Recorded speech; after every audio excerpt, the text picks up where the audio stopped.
In July of 2015, 32-year-old architect Ellis left her home in San Francisco and set out on a lonely hike in California's Sequoia National Forest. She was to return in 2 days, 3 years later. In August of 2018, a group of biology students came across human remains deep in the forest. The skull was covered by a white, perfectly smooth porcelain mask with no holes for eyes or mouth. The mask was fused to the bone so tightly that it could not be removed without destroying the skull. For the first time in many years, the Sequoia forest became a place where silence looked more terrifying than screaming.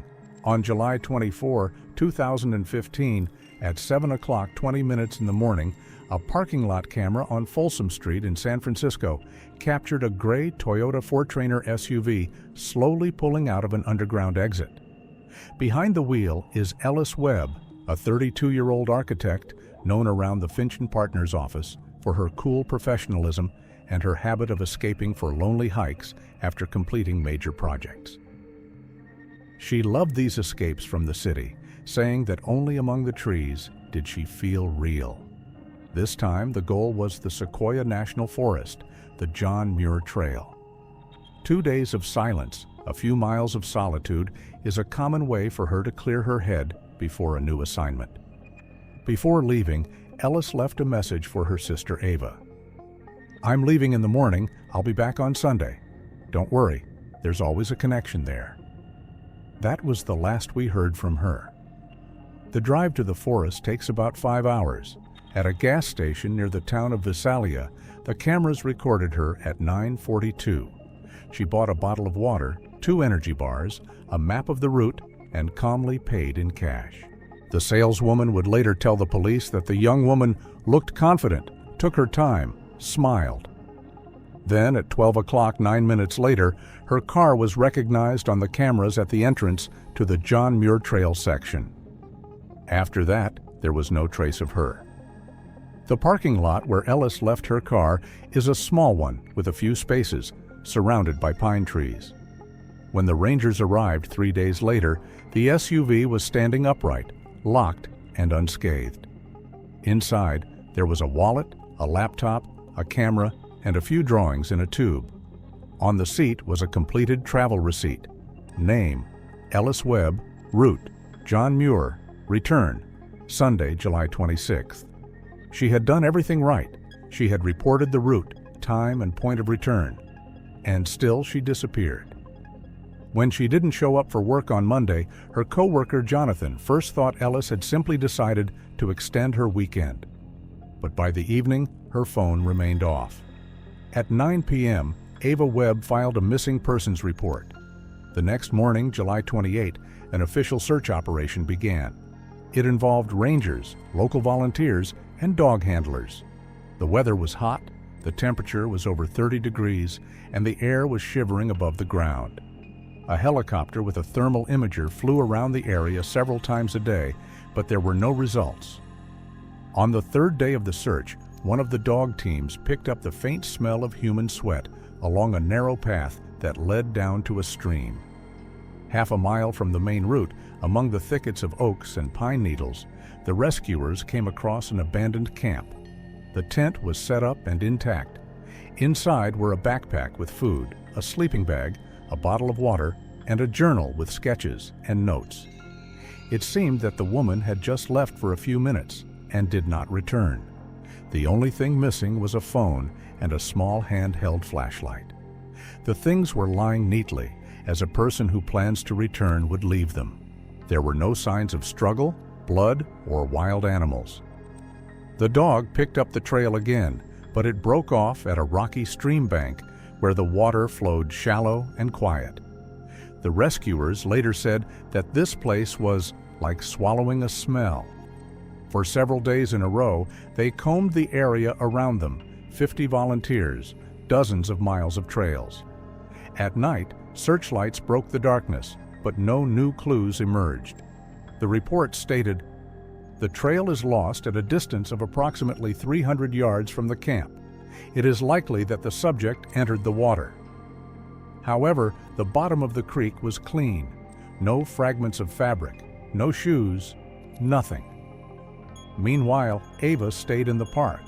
She spent the night in a motel near the entrance to Sequoia, came to the search headquarters every day, asking them not to stop the work. Witnesses recall that she looked exhausted but stubborn. One of the rangers who coordinated the operation told reporters she didn't believe her sister could just walk away and get lost. She said something had happened and we were missing it. A week later, the search was officially called off. The protocol stated, "The active phase is over. The probable cause of disappearance is unknown." The file with her name was included in the section Missing Person under Undetermined Circumstances. For the Webb family, this record was a verdict without explanation. Ava returned to San Francisco with a suitcase containing her sister's belongings, which the rangers had packed in paper bags with evidence tags. Inside was a note from the Campa page from Ellis's diary, where she had scribbled a short phrase in pencil. "The silence here is not at all like in the city." 3 years of silence followed. 3 years without an answer, when every phone call seemed like a chance, and every news from the forest was another deception of hope. The Sequoia stood as it always did, calm, majestic, and seemed indifferent to the fact that someone had stayed in it forever. 3 years have passed. The summer of 2018 brought heat and dust to the Sequoia National Forest. The pines stood still, the air shivered above the ground, and the trails were overgrown with moss and dry grass. Ellis Webb's disappearance had long since ceased to be news. The photos of her smiling face, once hung at the park's entrances, faded, turned pale gray, and then disappeared altogether. For most, it was just another story swallowed up by the forest. For her sister, it was an unfinished part of her life. Ava Webb never gave up searching. She returned to the Sequoia every month, each time to the same spot where Ellis's camp had once stood. The rangers recognized her from afar, a woman in a hat carrying a thermos of coffee and a folder full of clippings, maps, and old postcards with the words "missing" on them. She talked to foresters, tourists, even local farmers who traveled near the park. According to them, her eyes had the same empty glint that people get when they have been searching for too long. In the police archives, case number M4157, labeled Disappearance Under Unexplained Circumstances, was on the bottom shelf among dozens of other similar files. No one had looked at it since it was closed in September 2015. Until August of 2018, there was nothing to indicate that the forest would ever remember Ellis Webb's name again. On August 30th, a group of biology students from Santa Clara University arrived in the northern sector of the Sequoia to conduct field research. Their leader, Professor Howard Milton, chose a remote area that was rarely visited even by rangers. The area was marked on maps as Level 9, a part of the protected area where only scientific observation of the flora was allowed. At 5 o'clock in the evening, they set up camp near the dried-up bed of an old stream. As the sun began to sink, one of the students, David Lucas, went deep into the forest in search of lichen samples. After half an hour, he came across something he first thought was a piece of white stone among the pine needles. When he leaned closer, he saw that it was a human skull. It was wearing a perfectly smooth white mask. There were no holes for eyes or mouth. The mask fit snugly to the bones, gleaming through the dust as if it had just been polished. The group's first testimony, recorded by the rangers, is preserved in the official case file. The body was lying on a slope, partially covered with sand and dry leaves. The clothes were female, tourist clothes. The upper part of the skeleton was covered with a mask of white porcelain-like material. David said that he could not immediately realize that he was looking at a person. The mask was strangely shaped, without a single crack, and at dusk resembled a marble slab. Tulare County Police arrived at the scene on the morning of August 31st. The area was declared a crime scene. According to the report, the remains were located about 3 miles from the John Muir Trail in a deep depression between rocks where no official route led. Only a part of the skeleton was found: the skull, upper torso, and several limb bones. The shoes and part of the clothes were preserved, but the fabric crumbled when touched. Investigators immediately noticed the main detail: the mask. Its surface was so smooth that even after 3 years in the ground, it had no scratches. It had no cuts or locks and did not look like an ordinary decorative item. Its edges ran exactly along the jawline, and the remains of a thin glue were fixed inside. Experts assumed that the mask had been glued on after death, but so thoroughly that it was impossible to remove it without damaging the bones. A forensic team was working at the scene. Professor Milton and his students left signed statements and were released from the area. Local journalists learned about the discovery 2 days later. A short article in the Visalia Times-Delta newspaper was headlined, "Unknown Remains Deep in Sequoia." But a few hours after the article was published, the police received a call from Ava Webb. She demanded to know the coordinates of the find. The examination lasted 2 weeks. DNA analysis confirmed that the remains belonged to Ellis Webb. Her sister also recognized a fine silver ring found next to the body and an old bandana that Ellis always wore when hiking. The pathologist's report states, "There were no signs of violence characteristic of blows or fractures. The cause of death has not been determined." But later, in the notes, there was an entry. "The mask is handmade, made of fine porcelain with impurities of kaolin and quartz. Traces of glue indicate professional attachment." This detail was crucial. The mask had nothing to do with factory products. It was created by someone who had the skills of a sculptor or restorer. At the time of the autopsy, it remained on the skull so firmly that experts had to saw it off at the edges to get to the bone tissue. On the inner surface, they found microscopic remnants of a pigment commonly used in artistic ceramics. After that, Webb's case officially changed status. Instead of disappearance under unclear circumstances, a new line appeared in the documents: murder by an unidentified person. The area where the body was found was closed to visitors. For several weeks, experts from the FBI worked using ground-penetrating radar and metal detectors, looking for possible other traces, fragments, weapons, prints. But the forest was silent. Even the soil taken at the burial site yielded nothing useful: no fibers, no DNA from unauthorized persons. Among the police, this case was unofficially called White Mask. The report stated, "The crime was committed with a high level of planning and attention to detail. The lack of signs of a struggle indicates that the victim was probably unconscious or already dead at the time the mask was applied." This was no relief for Ava. She arrived at the morgue in Bakersfield to pick up the remains and, according to the staff, stood in front of a metal table for several minutes without moving. She asked to see the mask, which had already been seized as evidence.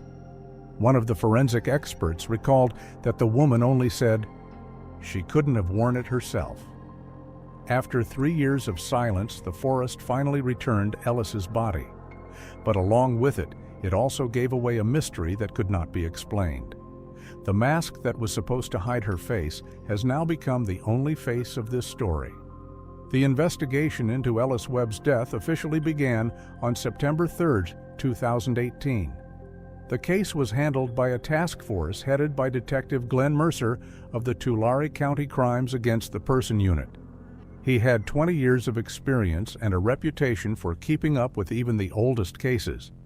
He was the first to suggest that the story of the porcelain mask might be just part of something bigger. The first weeks after the body was identified followed the usual rhythm for such cases: protocols, witness interviews, checking recent calls, and financial transactions. But each document ended with the same phrase: "No new information." Then Mercer requested archival access to missing persons cases in California's national parks over the past 2 decades. He was not looking for coincidences, but for patterns. After a week of reviewing the reports, he noticed two cases. The first was the disappearance of 30-year-old artist Julia Clark in Kings Canyon National Park in 2007. The second was that of tourist Amelia Duran, who disappeared in Mariposa County in the summer of 2011. In both cases, the women had gone on a short hike, were experienced travelers, and left no trace behind. Their cars were found in parking lots, their belongings were intact, and their route notes were filled out in neat handwriting. And, as in Ellis's case, no witnesses, no explanations. Mercer called in forensic pathologist Allison Gray, who had performed the autopsy on Webb's body. It was she who first noticed the material of the mask. When she re-examined the samples, she found traces of a substance on the inner surface of the porcelain that she could not immediately identify. After chemical analysis, it became clear that it was a special restoration adhesive based on epoxy resin with titanium impurities. This composition is used in art workshops to fix cracks in ancient ceramics. It is practically not available on the market, only through professional channels or special deliveries for museums. The expert's report states, "The nature of the glue distribution on the inner surface indicates that it was applied with a thin tool, probably a brush or spatula. The perpetrator was experienced in working with fragile materials." This was the first concrete lead for the detectives. Mercer sent official inquiries to several art institutes and restoration centers in the state: Los Angeles, San Francisco, Sacramento. The answers began to come in a few days later. Glue similar to the one found on the mask was supplied to only 4 studios located within 100 miles of the site where the body was found. 2 of them taught students, the third made souvenirs for tourist shops, and the fourth was a small private porcelain studio in the city of Visalia, opened in the 90s. Its owner is a former museum restorer who has been working independently since retiring. While the analysts were checking the glue supply, the detectives were looking into old disappearances. They traveled to Kings Canyon, where Julia Clark disappeared 11 years ago. The former ranger who had led the search was still working in the park. He recalled details that had been preserved only in his memory. Her camp was intact, with only sketches scattered on the ground. One of them had a face without features. It didn't seem strange at the time. Mercer wrote down every word. He saw a recurring pattern in these details: the disappearance of women involved in art, the silence at the scene, and the absence of signs of struggle. When the lab results confirmed the glue's uniqueness, Mercer ordered a complete list of people connected to art studios in Tulare, Kings, and Fresno counties. According to experts, the material found was used only by a small group of professionals, restorers, and ceramists. This limited the number of suspects to a few dozen people.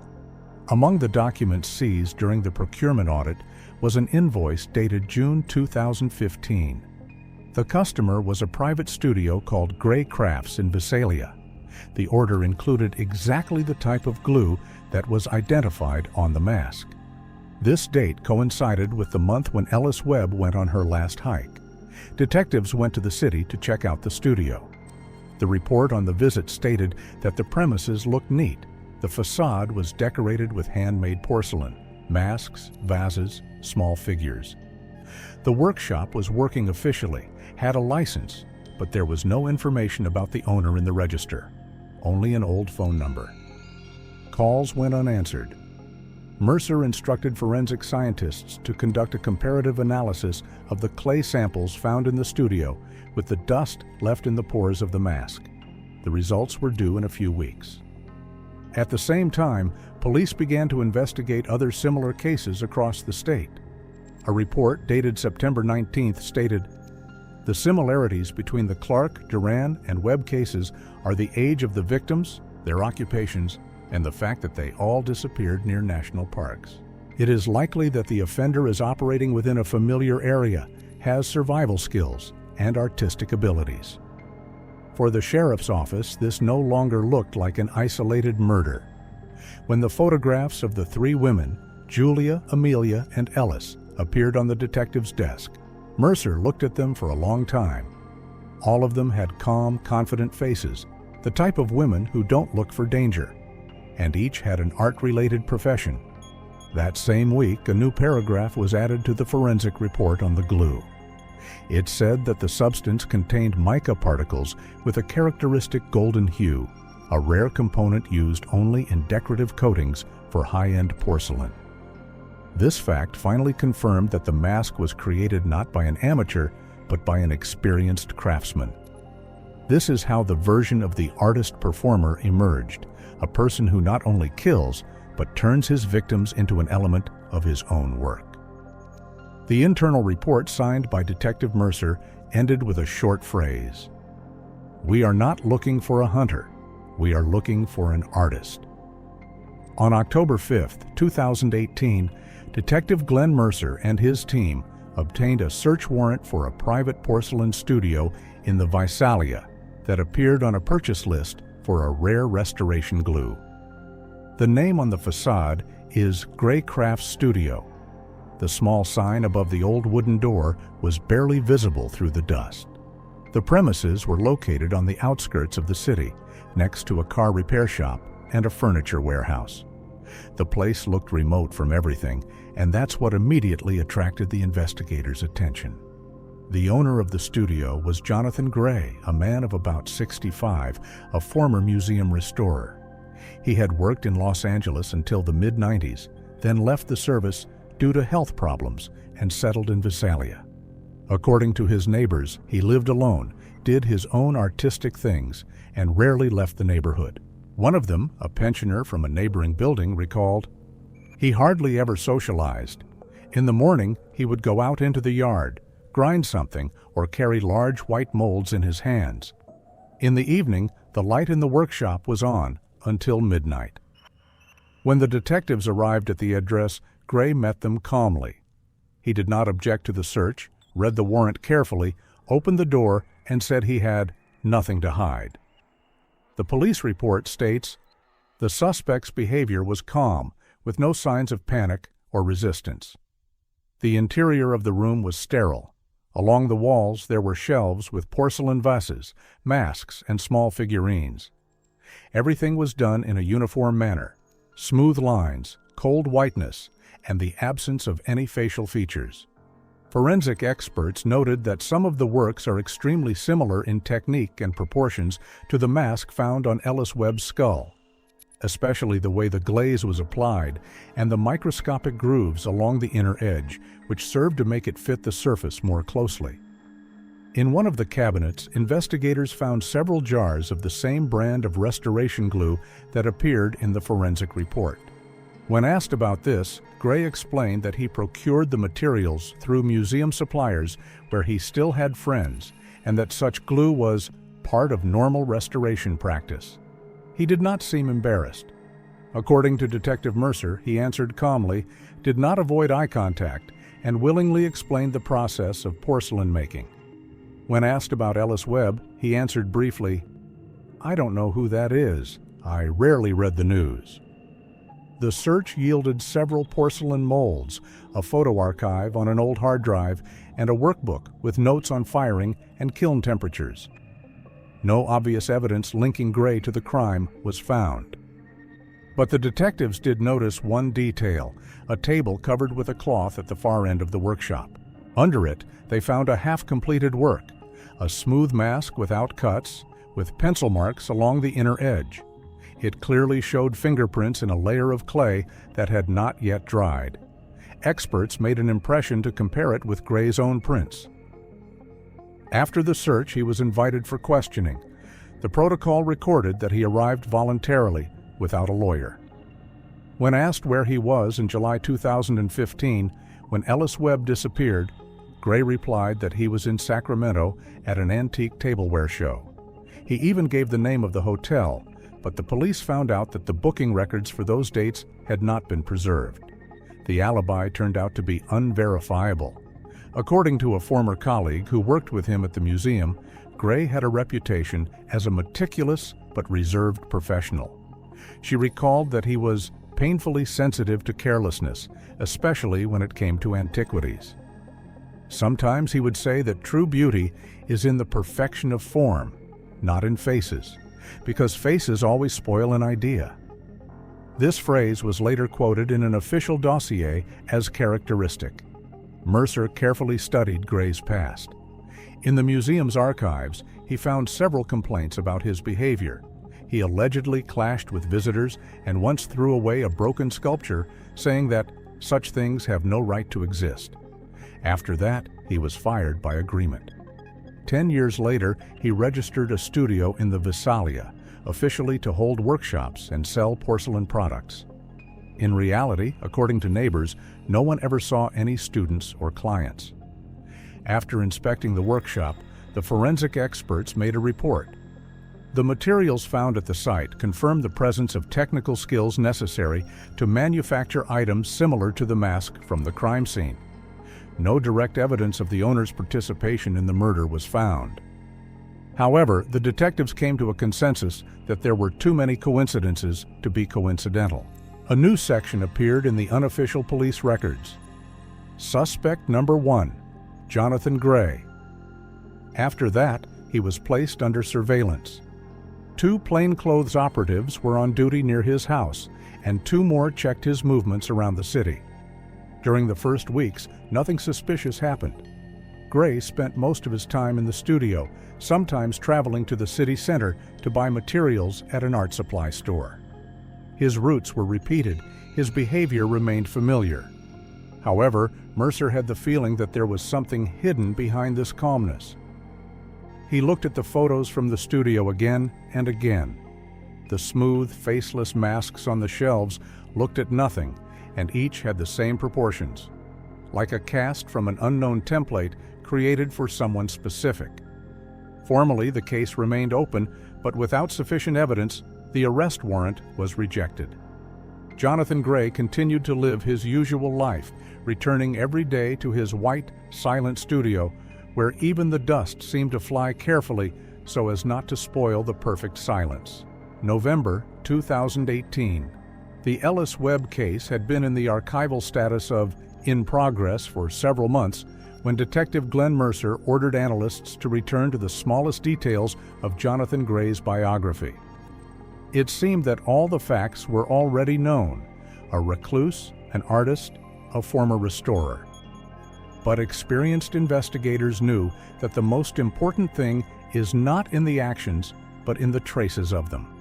They started with tax reports and public records. The state registry records that between 2007 and 2011, Gray regularly participated in art fairs and decorative arts exhibitions throughout California. This is a common activity for the artist, but 2 of the locations coincided with the geography of the disappearances of women who appeared in previous archival cases. In June of 2007, Gray participated in a fair in Fresno, 50 miles from Kings Canyon Park, where the artist Julia Clark disappeared. And in July of 2011, in the city of Mariposa, the closest to the place where tourist Amelia Duran disappeared. At both events, he exhibited masks and decorative porcelain pieces. Archival photos found in a local newspaper confirmed his presence. One photo shows his booth with several white masks displayed on black velvet. This was the year Amelia disappeared on her way to Yosemite. Mercer noted the coincidence in the report. Suspect Gray was in close proximity to the locations where both victims disappeared. There is no direct evidence, but his presence at the events on the dates in question coincides with the time frame of the disappearances. These facts did not guarantee a conviction, but they began to form the missing piece of the puzzle. Gray became a figure that moved in the shadows of the artistic community, always there, but never visible. Next, investigators turned to his digital past. Experts from the cyber unit obtained a court order to examine old electronic devices seized during the search: a computer, 2 external drives, and several flash drives. Most of the files were destroyed or encrypted, but experts recovered a part of the online journal from search queries. Among them are dozens of pages related to tourism, topographic maps, forest trails, and orienteering. The activity was recorded in June 2015, about a month before Ellis Webb disappeared. Key queries: John Muir Trail Schedule, Sequoia Restricted Areas, maps of streams in the northern area, how to find secluded places to take pictures. Experts noted that the search was conducted consistently, with precise specifications, as if someone was planning a route to a specific area. The internal report of the cyber unit reads, "The motive of the research is unknown, but the activity has the character of preparation for a trip to the forest." This was the first evidence that directly linked Gray to the area where Ellis's body was found.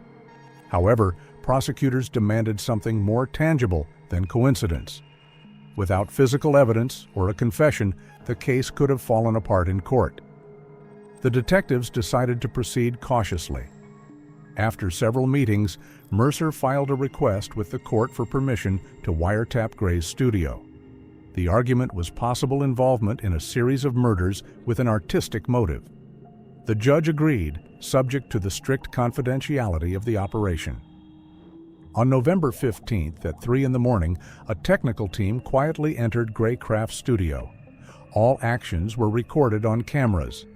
The microphones were placed in 3 locations: under the modeling table, near the firing kiln, and in a small storage room where the paint cans were kept. The system worked autonomously and transmitted the signal to the server of the county police department. The next morning, Gray returned to the studio as usual at 8. The audio recordings show that he worked in silence for the first few hours, with only the sound of water, the grinding of metal tools, and the distant rustling of the stove. Then he turned on an old record player and listened to classical music. The operatives analyzed hundreds of hours of recordings. At first, they heard nothing suspicious: expert conversations about materials, temperature, glaze. But a technician's note appeared in a report dated November 23rd. At 3 o'clock and 16 minutes in the morning, the suspect is talking to himself, mentioning the phrase, "Everything has a face, even silence." The phrase turned out to be literally the same as in Ellis Webb's notes found in her camp 3 years ago. For Mercer, this was a signal. He realized that there was no direct proof, but the match sounded too accurate. A profiler psychologist was brought in to investigate. He suggested that Gray felt the need to materialize control, to recreate faces devoid of emotion in order to stop the randomness of human life. At the same time, the team of archivists retrieved another interesting detail from the old databases. In the catalog of the Exhibition of Contemporary Ceramic Art in Santa Clara in 2009, the author was listed as J. Gray. The title of the work, Silence Portrait, number 3. The description in the catalog is short: a white form without details, created to explore the boundaries between body and image. The experts, having looked at the photograph of the exhibit, noted the complete similarity with the mask found on Ellis Webb's skull. This confirmed that the motif could not have been accidental, but part of a long concept that the artist himself had been implementing for years. Despite all the weight of the evidence, the prosecutor again refused to issue an arrest warrant. There was not enough evidence. All the police had were past exhibitions, search queries, and recordings from a hidden microphone where the old master spoke to silence. Detective Mercer realized that to break this cycle, he had to catch him in the act. The surveillance continued around the clock. Gray remained in his studio, precise as a machine. But for Mercer, the silence around this man already sounded suspiciously loud. The audition in the studio had been going on for over a month. The recordings contain only the sounds of a potter's wheel turning, the noise of a fan, and short notes on a dictaphone where Jonathan Gray commented on technical processes. There was no direct evidence until one day a phrase was heard that changed everything. The audio, dated December 27, 2018, captures Gray's conversation with a visitor, a man who came to order a set of decorative masks. The analyst's report states, "At the 9th minute, the suspect mentions a place where he gets inspiration, and he quotes, "True form is born only where silence has weight. Deep in the sequoia is my place, where it all begins."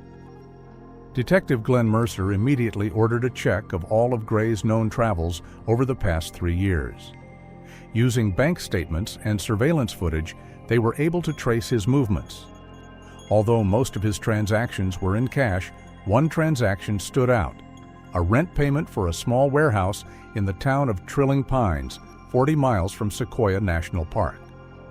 The payment was made in cash, but the lease bore Gray's signature.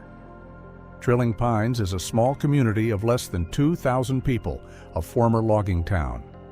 The warehouse was located on the outskirts among old hangars that had once been used to store wood.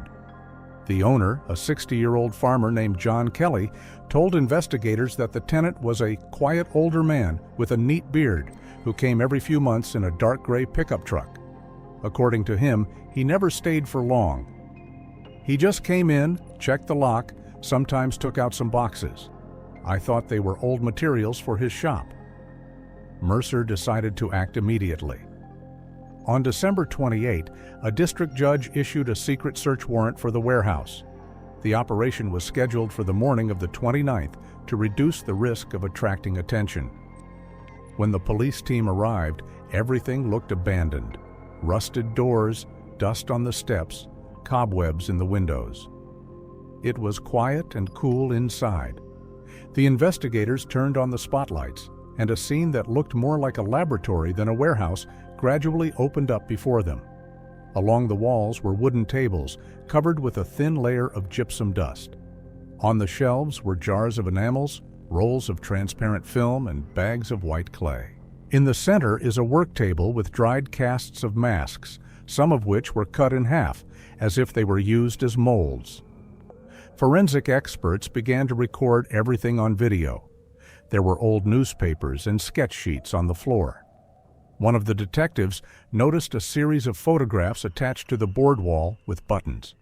They were crumpled and faded, but several of them showed Ellis Webb in hiking clothes, by the river, with pine trees in the background. Further examination revealed that these photos were taken a few days before her disappearance. In some of the shots, she didn't even look at the camera. It looked like she was being filmed from a distance. The inspection report states, "A series of 19 photographs of one woman was found. Visual identification is consistent with Ellis Webb. The images were taken in a wooded area, presumably in the vicinity of the John Muir Trail. The source of origin is unknown." Next to the photographs on the table was a hardcover notebook destroyed by the humidity. It contained dozens of sketches of human faces without eyes or mouths. Some pages are covered with strange symbols, lines that look like coordinate grids, with notes in the form of triangles and numbers replaced by letters. Forensic analysts have suggested that these could be cryptographic records or geographical markings. On the last page is an inscription in black pencil. "When clay is silent, it tells the truth." In the far corner of the warehouse, they found a box with small tools: spatulas, sanding heads, engraving knives, spatulas with the remains of hardened glue. All the items were thoroughly cleaned, but experts were still able to detect microparticles of the same epoxy composition used to make the mask. On another table was a small firing kiln, the same model as the one seen in the workshop of Visalia, only much newer. Its body was warm, indicating recent use. Inside were 3 porcelain pieces, all of the same shape, without holes, covered with white glaze. One of them had the remains of human hair fused into the glaze on the inside. After several hours of work, the site was declared an area of special interest. Everything was seized for laboratory analysis. The most disturbing discovery was a small metal box with papers.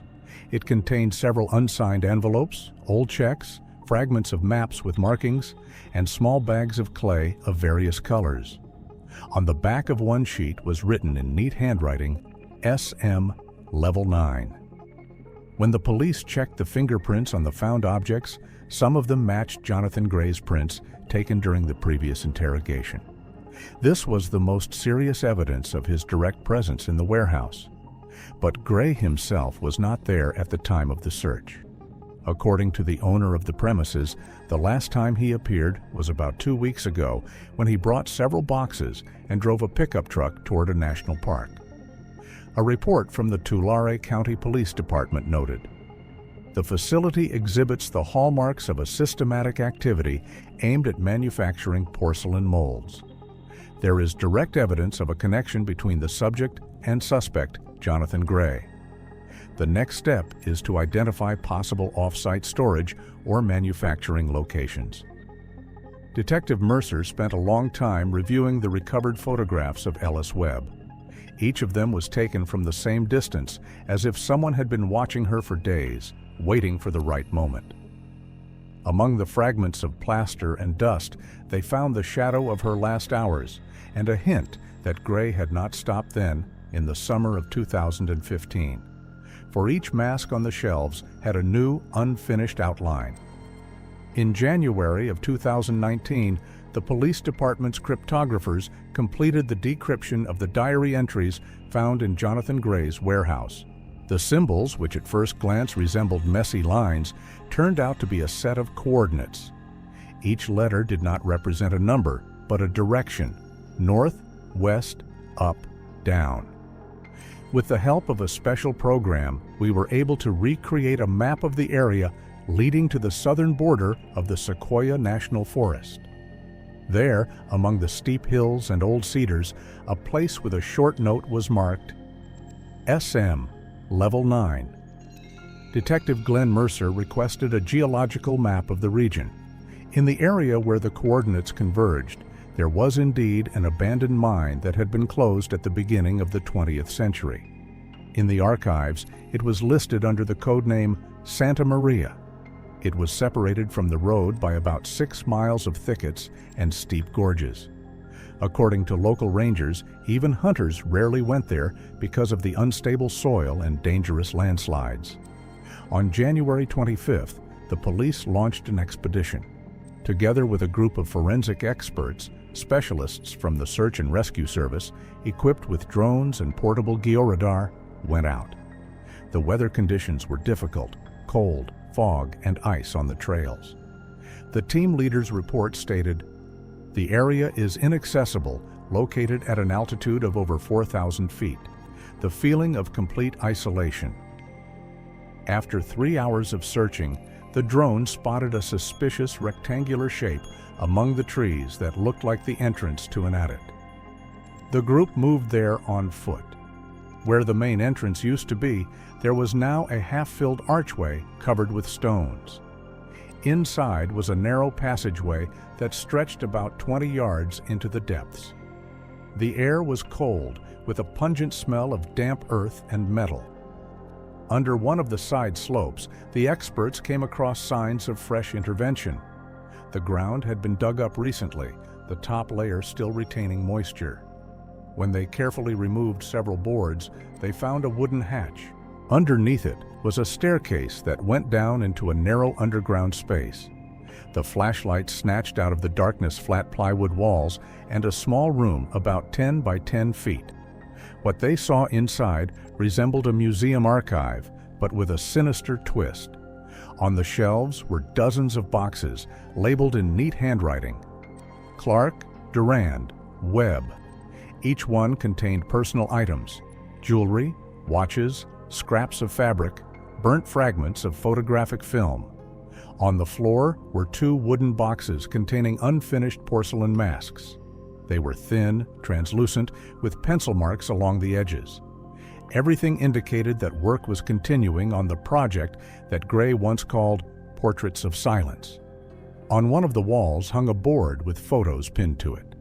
They were of the same women who were listed in the archives as missing: Julia Clark in a colored coat, standing by a rock; Amelia Durand with a backpack at the edge of the forest; Ellis Webb in a tent, reading a map. All of the photos were taken from a distance, from different angles, but in the same manner. Ominous detachment, as if the subjects had been observed for a long time and methodically.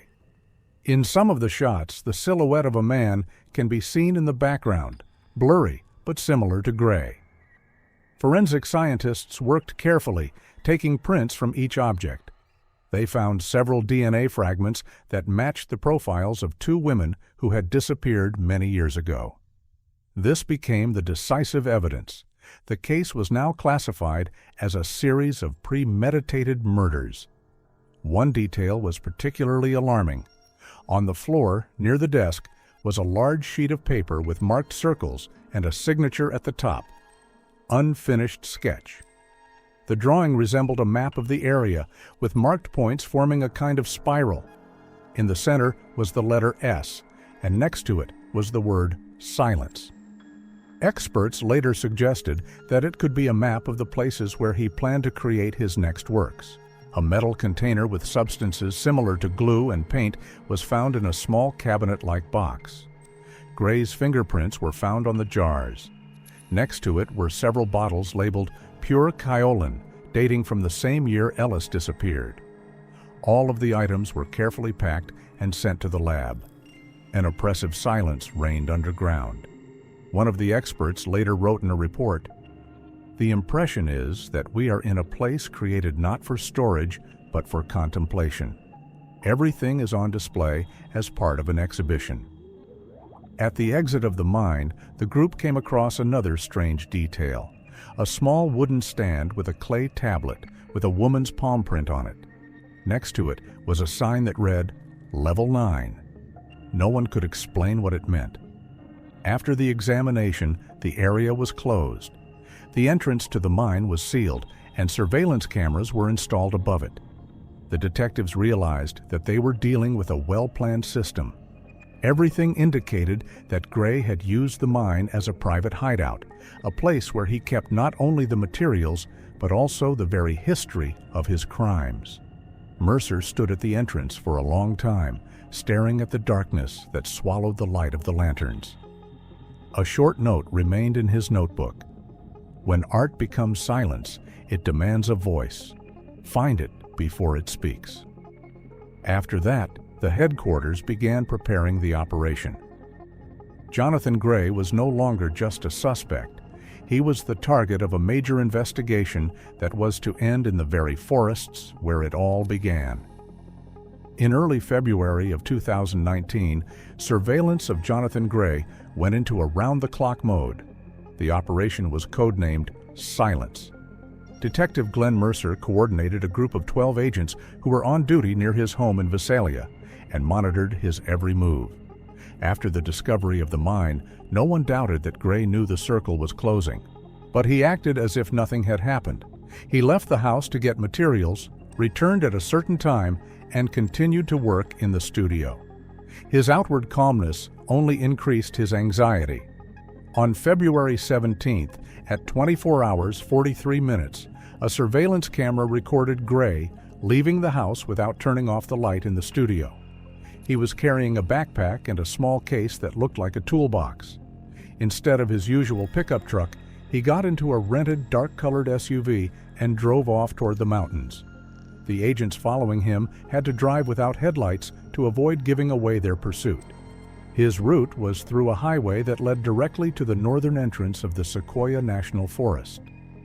Around midnight, the car turned off the main road onto an old dirt road, where the asphalt turned to gravel and then disappeared among the pines. The place was marked on the maps as a restricted area, an area that had not yet been cleared after a fire several years earlier. Gray turned off the engine and got out. Agents recorded him taking out a flashlight and walking deep into the forest, not using the trail. The team followed him at a distance. Each step echoed in silence, the ice cracked underfoot, and the light of the flashlight wandered between the trees, cutting through the darkness. After 40 minutes of walking, Gray stopped at a rocky slope. The cameras showed nothing further. The signal had disappeared. The thermal imager showed him bending down and opening something. Then his silhouette disappeared into a black hole between the boulders. Detective Mercer ordered a perimeter to be set up. The SWAT team split into two groups.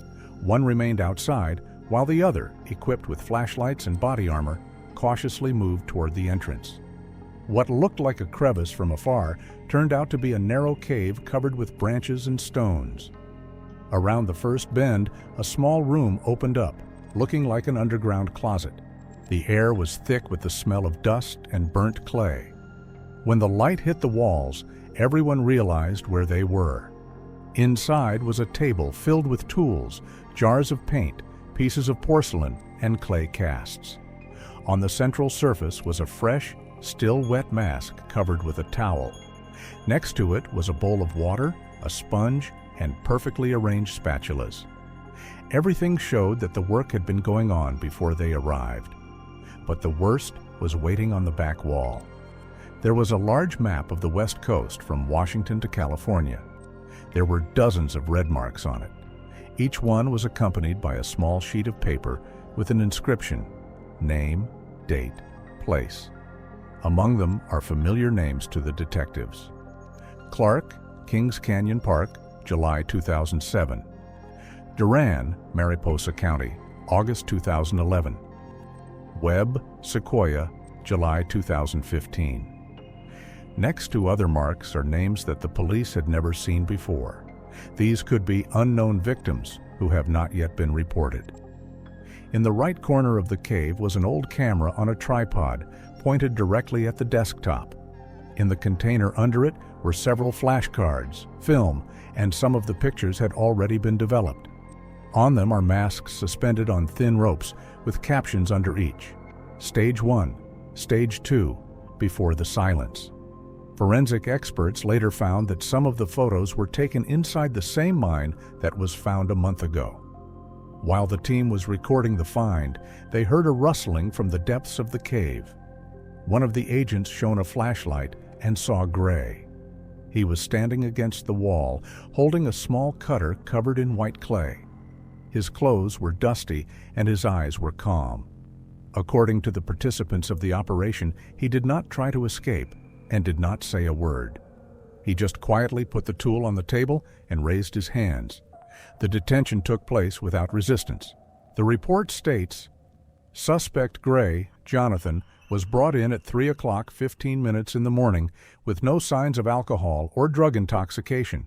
He was calm and did not make any objections. He was taken to the office in the city of Visalia, where detectives and a prosecutor were already waiting. During the initial inspection of the cave, more than 40 items were seized: maps, photos, tools, molds for casting, and notebooks with notes. One of the notebooks contained a table with names and marks opposite each name. Short phrases like completed, work in progress, source found. Several pages contained fingerprints that matched his previous samples. After the suspect was transported to the department, he was placed in a separate room for interrogation. The cameras recorded him sitting motionless, hands folded in his lap, face expressionless.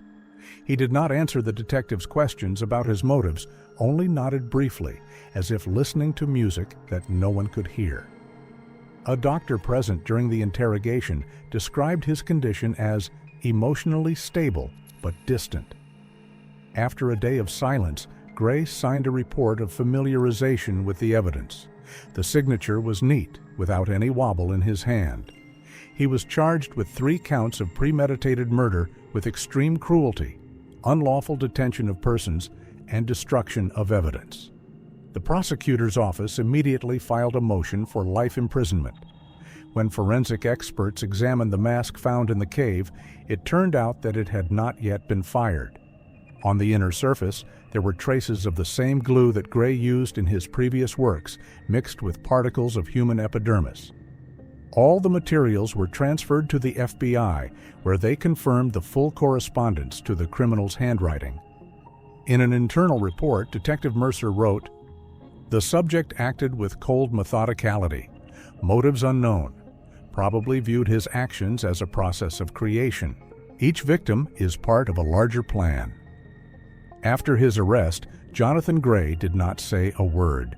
His silence was the final touch in a case that newspapers would later call silence under porcelain. All the evidence pointed to him, but none revealed why. In the photos from his arrest, he sits in a police car, looking straight into the lens. His face is frozen like a mask white, expressionless, like a man who has finally become part of his own work.